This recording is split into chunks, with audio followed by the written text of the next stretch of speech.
A toxicologia forense é uma área da ciência que estuda os efeitos de substâncias químicas, tóxicas ou não, no organismo humano e animal. Ela é fundamental no contexto jurídico, pois permite a identificação de substâncias que possam ter sido utilizadas em crimes, acidentes ou intoxicações acidentais. Vamos abordar nesse vídeo os conceitos fundamentais da toxicologia, casos famosos, análise de venenos e uma entrevista exclusiva com o farmacêutico Diego Ricci.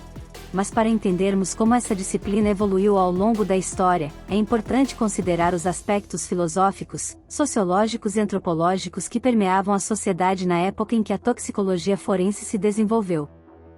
Na Idade Média, por exemplo, a filosofia predominante era o escolasticismo, que valorizava o conhecimento baseado na razão e na autoridade das escrituras sagradas.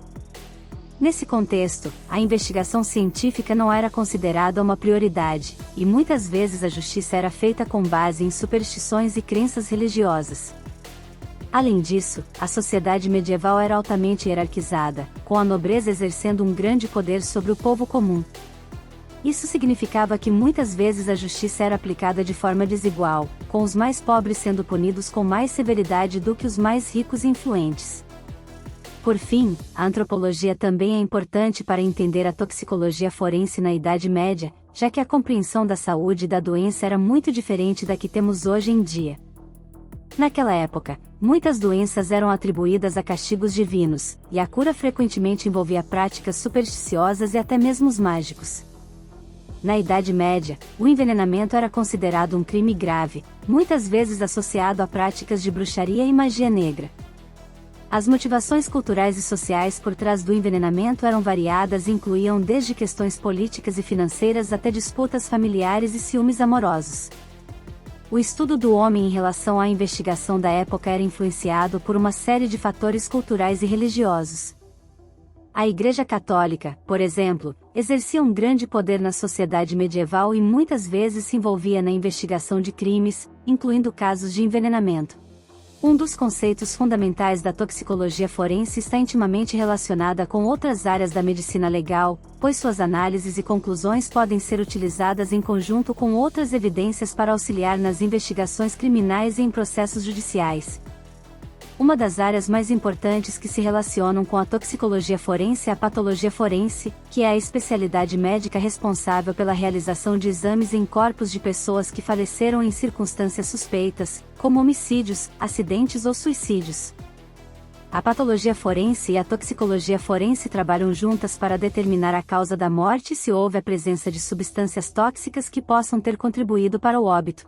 2 exemplos da determinação da morte foram os casos do rei Carlos II da Inglaterra, em 1685, que foi solucionado graças aos avanços nessa área, e do médico americano Harold Shipman, cujas atividades criminosas foram desvendadas pela toxicologia forense. Esses exemplos ilustram a importância crucial dessa ciência na investigação de crimes e no sistema de justiça criminal. Agora vamos falar sobre identificação de venenos e sua análise. A detecção precisa do veneno é importante para determinar a causa da intoxicação e pode ser fundamental em investigações legais. Além disso, essas técnicas podem ser usadas para detectar e identificar outros venenos e substâncias químicas tóxicas. A coleta e o armazenamento adequados de amostras biológicas são cruciais para garantir a precisão e confiabilidade dos resultados das análises toxicológicas. A análise toxicológica envolve a coleta de amostras biológicas, extração e purificação de compostos químicos presentes na amostra, e análise quantitativa e qualitativa para determinar a presença e quantidade de venenos. A interpretação dos resultados da análise toxicológica é crítica para entender a relação entre os compostos químicos encontrados na amostra biológica e o contexto da investigação. A interpretação deve ser feita por um toxicologista experiente e treinado, levando em conta o contexto da investigação, as condições de armazenamento das amostras e as características individuais do paciente. A biossegurança desempenha um papel fundamental na toxicologia forense para garantir que as amostras biológicas sejam manuseadas com segurança e que não haja contaminação ou riscos para os profissionais envolvidos.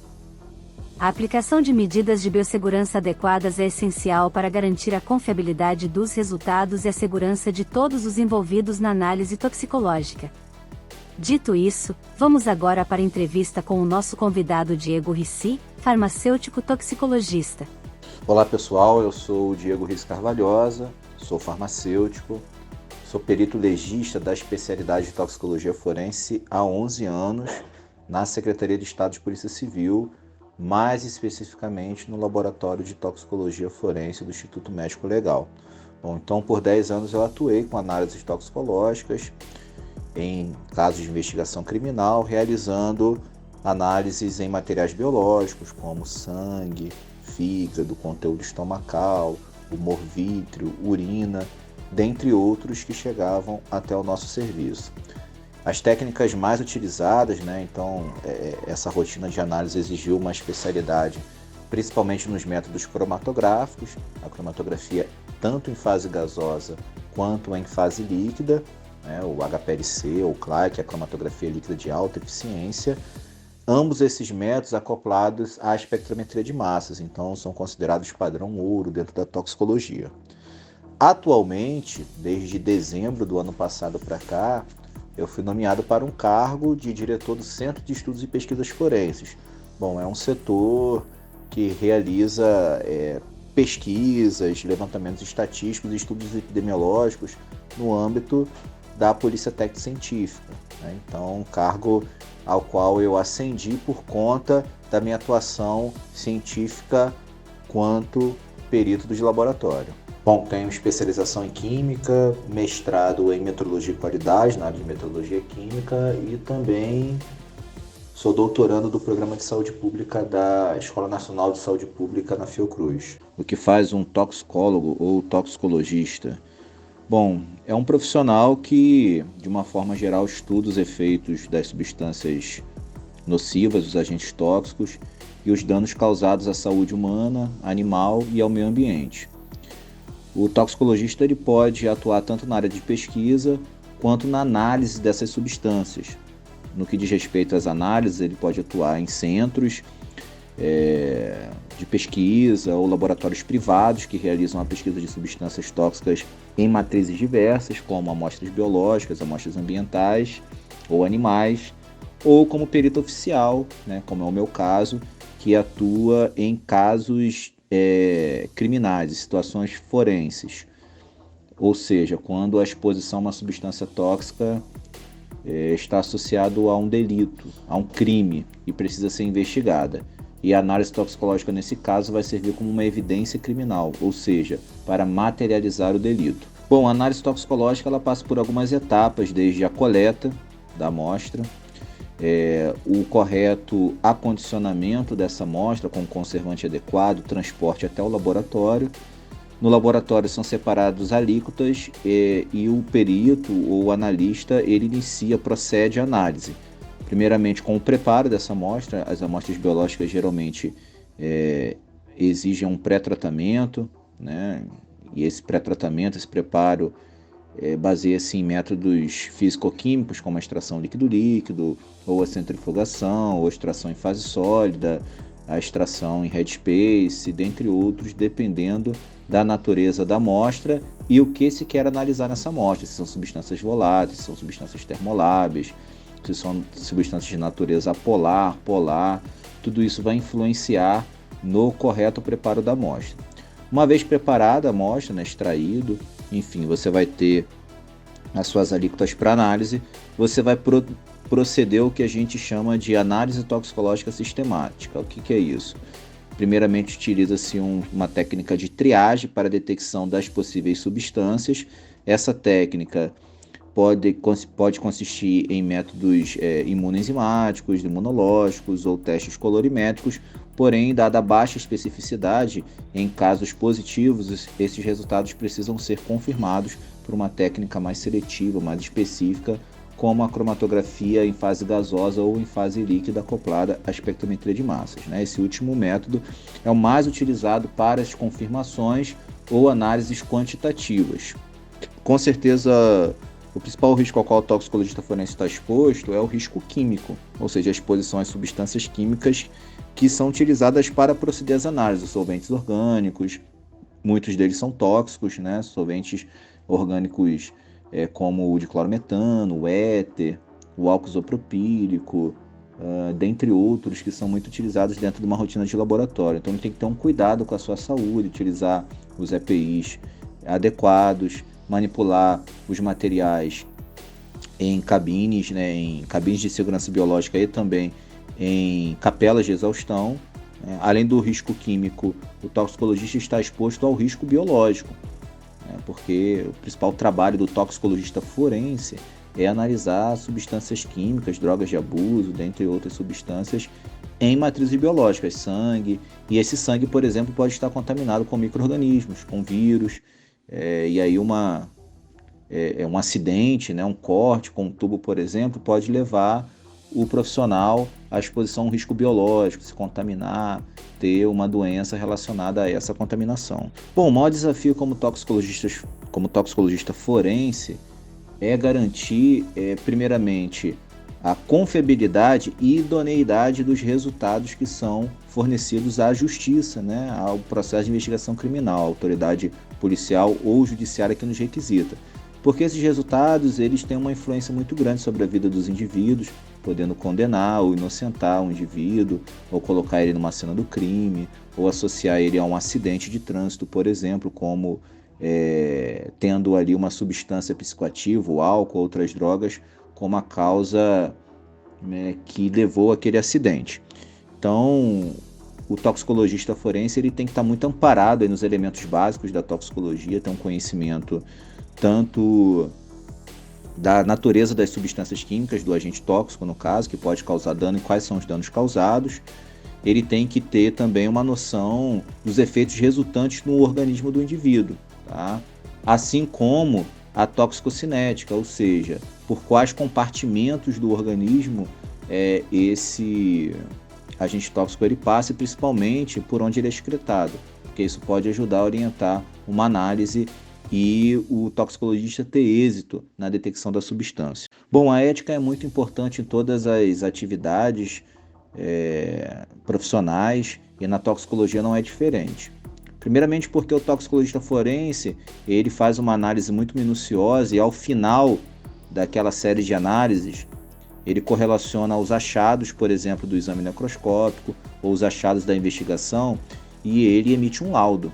Então o laudo é uma síntese de todos os achados do toxicologista. Ele precisa ser muito ético em reportar tudo aquilo que ele viu de fato, de forma técnica, científica, sempre recorrendo às metodologias validadas, né? Então, se o toxicologista ele coloca no laudo uma análise, por exemplo, que ele não realizou, ou um resultado falso, isso é um crime previsto no Código de Processo Penal que se chama falsa perícia.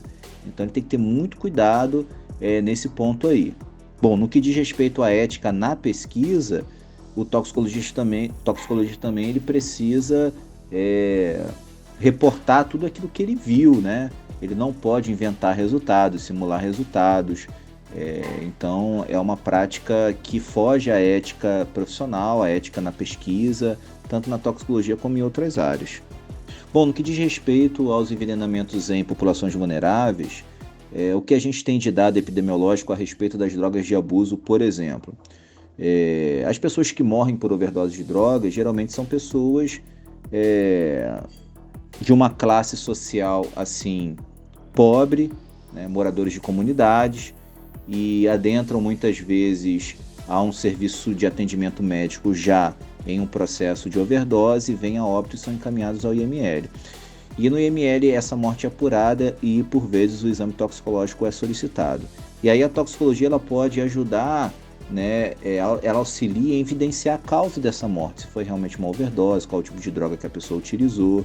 E essas informações, quando compiladas, que viram um dado epidemiológico, podem também ajudar, né, como subsídio técnico, para ações, para políticas públicas, né, de redução de danos a saúde dos usuários de drogas, bem como ações educativas para reduzir o número de usuários, para conscientizar as pessoas que as drogas são prejudiciais à saúde e podem levar ao óbito do indivíduo. Bom, em relação à pergunta sobre a saúde do indivíduo, né, como não afetar aí negativamente a sua vida pessoal e familiar, é importante que o profissional ele seja estritamente técnico, que ele não tome, vamos dizer assim, partido pessoal daquelas situações de delito, porque esse profissional ele vai se defrontar com as mais inusitadas situações, com situações muito tristes, de mortes violentas, de mortes acidentais,